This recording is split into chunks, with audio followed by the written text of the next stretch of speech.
So, dear friend Chris came over today, and as always, we've had an amazing morning, deep conversation. We're trying to figure things out, and one of the things that always comes up is like purposeful suffering and overcoming and achievement and things like that, and how to navigate all the pitfalls of those things. And we're big Jordan Peterson fans, so we talk a lot about mythology and symbolism and things like that. And one of the things that always comes up is this: it's that the cave you fear to enter holds the treasure you seek, right? And then what's in these caves is a dragon.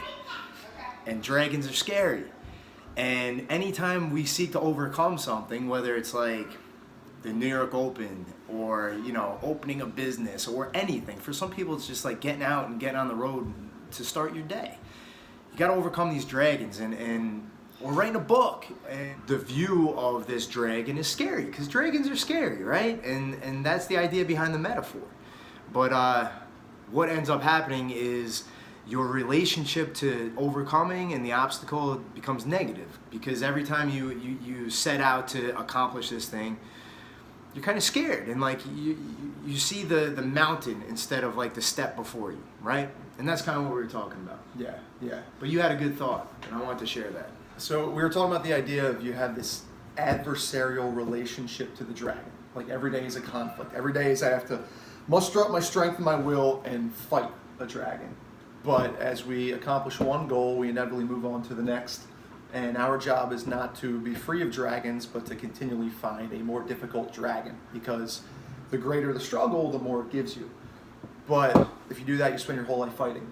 And we've done that, certainly in our 20s and early 30s, and we were talking about how I don't want to live each day struggling, right? I want to play through the struggle. So we talked about the idea that the cave you fear to enter holds a treasure that you seek, but you're inevitably always going to be fighting a dragon in pursuit of the gold. And in a weird way, they're the same thing. So Alan Watts talked about the organism grows the environment, and the environment grows the organism. And he actually called them like one word, the organism environment, organism-environment. Mm-hmm. And what I have come to believe is that it's not dragon and gold, it's dragon gold. Yeah. It's all the same thing. And our goals as being individuals who are constantly trying to grow more so we can give more means that every day we inevitably have to fight a dragon. I would much rather play the fighting, meaning Ram Dass called it, you want to surf through the problems rather than carry it around like a burden, because I think our inherent weaknesses are we're both prone to embracing struggle in an adversarial way, right, with that Western mindset of my will against the world, where I'm like confronting the world. But we were like a lot of martial artists kind of were, and just like middle class kids that grew up playing football and things, like we were kind of taught that the harder you work, the better it feels when you're done, right? Yeah. That if you're not suffering awfully throughout the entire process, that maybe it's not as worthwhile. But the thing is, it never stops. And that's what we're realizing, right? Like our goal forever was have your own jiu-jitsu school. And if we got there, then I'd be done. Or if I get married, then I'll be done. But the universal truth across all these disciplines is that the work never stops. Or if I win this MMA fight, I'll be done. Yeah. One of the things that shocked me, I don't know if you felt this, shocked me after our first MMA fight was I thought it was gonna be a different world once I left the cage after having my hand raised. Yeah. And literally I walked down the 3 steps after the cage, and not only did I not feel different, the first thing somebody said to me after Melissa gave me a big sweaty hug and kiss was, "When's your next one?" I'm still out of breath from the first one. Like, not only am I not a different person, the world isn't different. Like, it just kind of hit me like, there's no end. There's no end. And that's what we were talking about in reference to Jordan Peterson. One of the biggest takeaways for me has been that positive emotion stems from working toward a goal.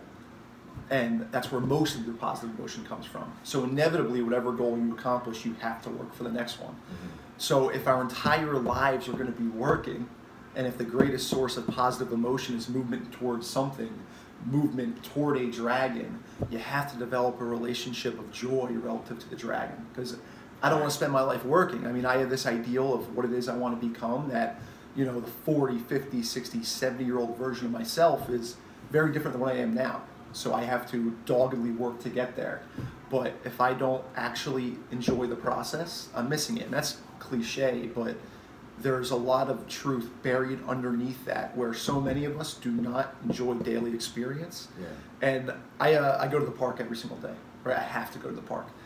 And I realized like 2 weeks ago that if I don't go to the park, I feel guilty toward God or whatever it is. And the reason why is I think that, like in an Alan Wattsian sense, we're the eyeballs of the earth, and our sole function is to, not sole function, a major function is to appreciate its beauty. And one of the reasons why we have kids is that when we get so familiar with daily experience and we can't see the beauty anymore, we are no longer serving the function of being the eyes of the earth. So you have a child that can now see it through clear lens, and they give you more than you give them because they remind you what it is to see the world for the first time. And that is a function of play. And when we become so rote and so dogmatic, and I need to do this and achieve this, we stop playing. Right. And if we're always going to be working at our relationships, at the office, at whatever your passions are, you have to enjoy the play or you're missing the whole point of work. So you said doggedly working. That's important though, because it's not like the work is ever taken away. Correct. The effort is never taken away. It's just the relationship to it and the labels that you put on it. So what about like showing up to training? We've been there. Maybe not you, because you're a crazy person, but I've definitely been in modes in my jiu-jitsu career, martial arts career, that showing up to training was a job, and it was like, oh man, this is gonna be hard, and it's not gonna feel good. It's gonna be fruitful, but like just a bad relationship to it. Yeah. And I know that some people do have that relationship now because I see it. What's the advice then? So like we know that we should have a more playful relationship to the work before us. How do we go about doing that? I think it's twofold. I think it starts with gratitude, and then it starts with like walking the fine line of the Tao, right? So even when you don't feel like training, when it does feel like work, it is such an incredible opportunity to be able to spend a fraction of your day following your passion in a safe environment, which is, in the West, our advantages of having been arbitrarily being born in America are so all-encompassing that we can't see them. Like, it is a fundamental gift to not have to go forage for food and water and fend off wolves and bears. Like, we have so much comfort that we actually have to willingly seek out this comfort. And then that's where the second part comes in, is if you're doing the same things that aren't forcing you to grow, you don't get positive emotion, because positive emotion comes from working toward a goal. So if you can walk that fine line, like Jordan Peterson again, between order and chaos, where you are training in a way that's difficult but still fruitful, it's going to give you those carrots along the way to encourage your movement forward. But if you're getting smashed every day with no sign of progress, it's not fun. And if you're doing the smashing every day with no sign of difficulty, it's not fun. So I think standing on the foundation of gratitude, you have a fundamental obligation to yourself to train in a way that encourages maximal development, meaning it needs to be difficult technically, but not overly difficult. Right. Yeah. So gratitude. Seems like gratitude, it always boils down to gratitude. Always. It's an antidote to suffering. So, man, gratitude has become like a buzzword, right? Yeah. How do you practice gratitude? How do you feel grateful? I think you practice gratitude. That's a hard one. Like, how do you know when you're meditating? Like, because if you're meditating, you're not there. Right, and how do you know when you're grateful? Like, we all have moments of gratitude, and usually it happens after something catastrophic. Yeah. Like, for me, like, dislocating my kneecap, once I was able to walk again, gratitude, right? Absolute joy. And, or somebody like their kid got cancer. Immediately you go and hug your kids, and you're so grateful. Yeah. Why do we need that? And how do we how do we get to a place where we don't need to wait for, like, catastrophic events? Yeah. To be grateful that we can train, grateful that we have our teammates, grateful that we have like our wits about us, grateful that we're the type of person who can watch a video like this, because a lot of people can't focus for that one. Like, how do we have gratitude for that? It's a practice. We just I wanted an easier answer. No, but it gets better, not easier. We just watched Pavel Tsatsouline on Joe Rogan, right? And individually, without realizing we did it. We both bought his kettlebell book like a day apart without realizing we did it. And the Russians don't have a word workout. They don't call it working out. They go to practice strength. And Pavel's very adamant about don't check your phone, don't have conversations with other people, just practice. Right. For that half hour, practice strength. And in the same way, I think we need to practice gratitude. In the same way you would practice jiu-jitsu. For me, I have a daily practice of I walk through the park every morning, no matter what. And part of that walk is always like a very simple Tony Robbins gratitude meditation. What are the things I'm grateful for? And always have a small one. And not just pay it word service, but actually not only intellectually understand it, but feel it in your heart. Like, I'm so grateful for these shoes. And there's no simpler way, like talk about grounding, feeling like the electric magnetic pulse of the earth. I still ground now. Like, I'll go to the park, I take my socks and shoes off, and when it's 15 degrees, I'll stand there. And my feet will hurt a little bit, and I'll put my shoes back on, and then you walk again, and I'll be so unbelievably grateful for shoes. Because it's the shoes that allows me to walk and commune with myself and with God. So I can look down at my feet and feel this legitimate like joy and gratitude. But that's a skill, because you need to make space for gratitude. And the way you make space for gratitude is by making space for yourself. Like, if you don't have those practices where you build in that alone time to reconnect with you, there's nothing in society actively encouraging you to practice gratitude, because capitalism is inherent upon the need for consistent growth. So consistent growth tends to imply that you're not enough as you are, you don't have enough as you are, so you work toward the next thing. And then this is the cruel twist of the game. If positive emotion comes from working toward a goal, but it's the need to work toward a goal that causes most of my suffering, because it implies that this is not enough. It's like the fundamental divide between the East and West. And our job is to pursue the goal, hacking our biology, knowing that it's the fundamental source of positive emotion, while at the same time knowing that we're worthy of love as we are, and that no external achievement is going to make me more or less worthy of love. But, like, I know this, I'll pay attention, like, we all have a different relationship with social media, and it's a great tool, but it's the perfect conduit through which to engage in, like, vice. I will be aware when I turn to social media, it's because I'm not showing love to myself, so I'll look for it from other people, especially if you like post something. You need a little hit. If you invest in like, I'm gonna be eloquent and say this nice thing, and then you look for the response, it's because I didn't find the joy in play in the writing. Right.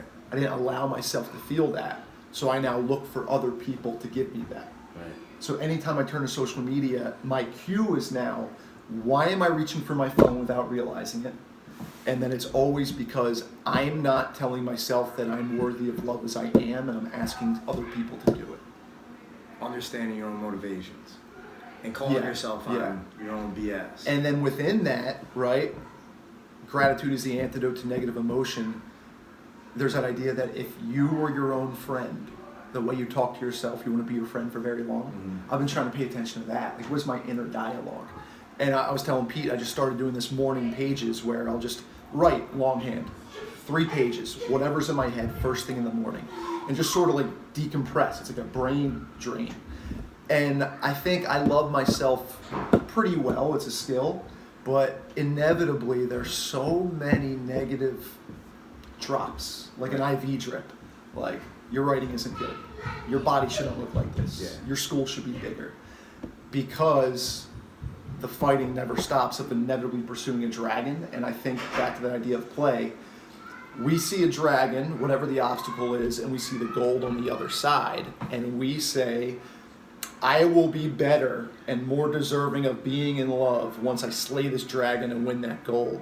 But all the gold we're pursuing are often tangential ways of pursuing the inner goal of just appreciating what we are. Like, I fought MMA because it was like, I'll be a better version of myself, and I'll be someone who conquered that dragon. Yeah. But I have the need to conquer that dragon because I don't love myself. Right. You know? But that doesn't make the experience any less worthwhile. So chop wood and carry water, right? Before enlightenment, you chop wood and carry water. And then after enlightenment, you chop wood and you carry water. The work never stops. But your relationship to the work can change where it no longer becomes work. I remember, this is one of my earliest memories, and I told my mom this recently. I remember probably like being like Scarlett's age and being in the living room. It was a sunny afternoon, and somehow the conversation came up as to what a house is. And I realized that you aren't given a house. you have to go do this thing that most people don't want to do, and then you get a house. Yeah. And I realized that, like, but I don't want to go do that thing if I don't want to do it. So I'm not going to have a house. And then I realized, but wait, the things in the house don't come with the house. And you have to go do this thing you don't want to do so you can have these things in this house. Right. And at like 3.5 years old, I had the actual thought, I don't want to get a job. It's like one of my earliest memories. Yeah. But Smart kid. if you're not careful, even the pursuit of passions, like your own jiu-jitsu school or Right. woodworking, it becomes a job. Right. Because in some way we're tacitly saying, I'm not enough as I am, and if I do this thing, I'll be more worthwhile. And if you don't make the space to feel that way now, without the dragon, the gold's not going to make you feel any better. Right.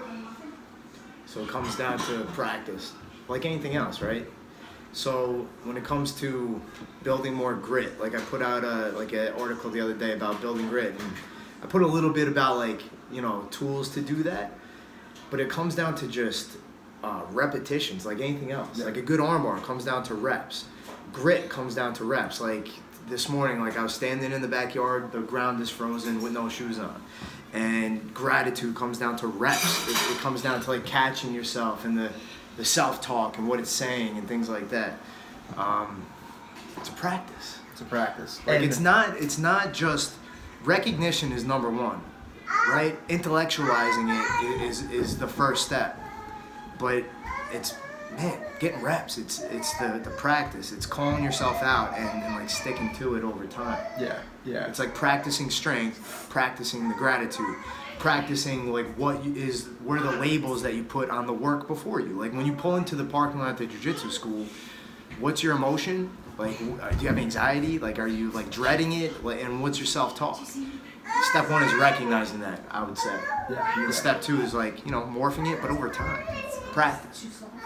And that's that idea, the hero's journey, it's 3 fundamental parts, right? Joseph Campbell had the monomyth, which I guess was broken down into 12 or 17 stages, depending on how you look at it. But in Hero, and in the most recent book, I just broke it down to 3. It's pay attention, confront the dragon, and embrace death and rebirth. And I think the third part is that's the fundamental behavioral process of the hero, because you need to know where the dragon is. Right, that's where the paying attention comes in, and it's not thinking. It's very different, right? Thinking is this weird process you're doing. Paying attention is just being present and observing, and the wisdom within you knows that's a dragon. That's a dragon gold. And then confronting it is that grit. And when you realize that you don't get a way out, the only mode of behavior in life is to daily and consistently confront dragons in cold showers, in eating vegetables, in talking to your partner about something that's bothering you, in doing the hard workout. You never get a break from the work. So I think the death and rebirth idea, which is so fundamentally important, is similar to the idea that problems are gifts only if you learn from them. And you don't get to be free of problems. You just get better problems. So you identify with that within you, which exists across the transformations. So it's not,